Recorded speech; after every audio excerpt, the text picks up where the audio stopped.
அவசரத்துக்கு சட்டுன்னு செஞ்சு முடிக்கக்கூடிய ஒரு காரக்குழம்பு ரெசிபி பார்த்துருவோம். வாங்க வீடியோக்குள்ளே போகலாம்.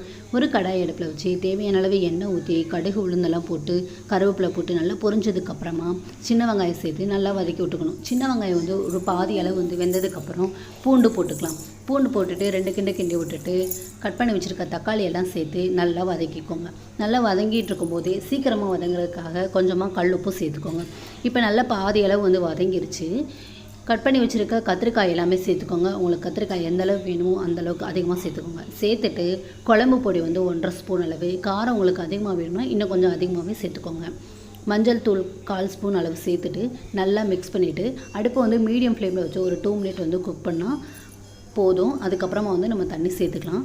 இப்போ தண்ணி சேர்த்துக்கோங்க. காரக்குழம்பு கெட்டியாக இருக்கிறத விட கொஞ்சம் தண்ணியாக இருந்தால் தான் குழம்பு சூப்பராக இருக்கும். அதனால் தேவையான அளவு தண்ணி சேர்த்துட்டு மூடி போட்டு மூடி விட்ருங்க. இப்போ நல்லா கொதி வந்துட்டுருக்கு. மெயினே புளி தான். புளி ஊற்றாமல் செஞ்சிடாதீங்க. கொஞ்சமாக புளி கரைச்சி அதை ஃபில்டர் பண்ணி சேர்த்துக்கோங்க. சேர்த்ததுக்கப்புறமா திரும்ப ஒரு கொதி வரும்போது தேங்காய் பூ போட்டுட்டு ஒரு 5 நிமிஷம் அடுப்பில் வச்சுட்டு இறக்குனா ரொம்ப சூப்பரான காரக்குழம்பு ரெடி. உங்களுக்கு இன்னும் கொஞ்சம் திக்னஸ் வேணும் அப்படின்னா இன்னும் ஒரு 10 நிமிஷம் அடுப்பில் விட்டுட்டு